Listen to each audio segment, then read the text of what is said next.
জান্নাতের সুসংবাদ পাওয়া ওমর, নবী যার বাড়িও জান্নাতে দেখছেন, সেই ওমর মুখটাকে নিয়ে জমিনের উপর রাখছেন, গালগুলাকে মাটির সাথে ঘষতেছেন আর কাঁদতেছেন, বলতেছেন ওয়াইলুল লাকা ইয়া ওমর ইন লাম ইয়াগফির লাকা রাব্বুক। ওমর, তোমার রব যদি তোমাকে ক্ষমা না করে তোমার জন্য ভয়ঙ্কর বিপদ কিন্তু অপেক্ষা করতেছে।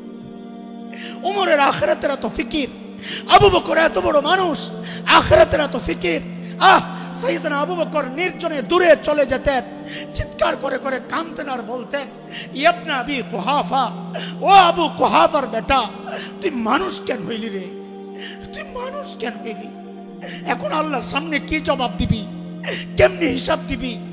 গাছের দিকে তাকায়া তাকায়া সাইয়েদনা আবু বকর চিৎকার করে করে কাঁদতেন আর বলতেন ইয়া লাইতানি কুনতু ওয়ারাকা, আমি মানুষ না হইয়া যদি গাছের পাতা হইতাম তো আল্লাহর সামনে আমার হিসাব দেওয়া লাগতো না।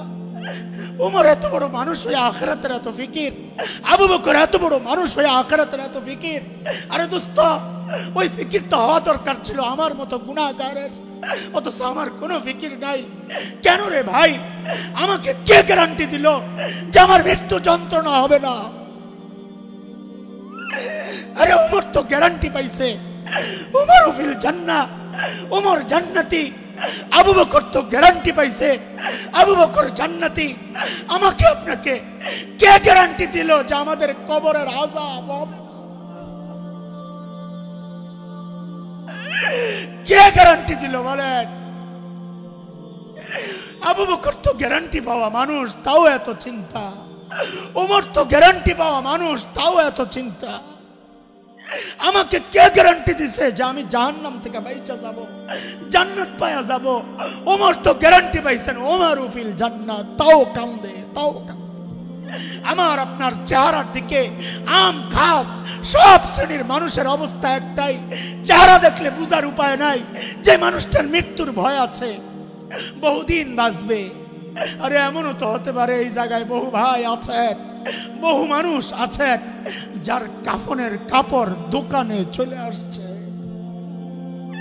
এমনও তো হতে পারে কালকে খবর আসতে পারে হাসান জামিল তার দুনিয়ায় নাই, এমনও তো খবর আসতে। কেন এমন নিশ্চিন্ত হয়ে গেল?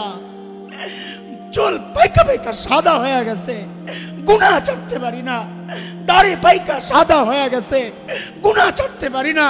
অথচ মালিক ডাক দিয়া দিয়া বলতেছেন আলাম ইয়ানি লিল্লাযিনা আমানু আন তাখশা কুলুবুহুম লিযিকরিল্লাহ। আল্লাহর ভয়ে গুনাহ ছেড়ে দেওয়ার, আল্লাহর ভয়ে অন্তরটা কেঁপে ওঠার এখনো কি সময় হয় নাই? আর কত, আর কত? ও ভাই, আর কত, আর কত? বলো, মালিকের দুয়ারে কবে ফেরত আসবা? কবে আসবা বলো?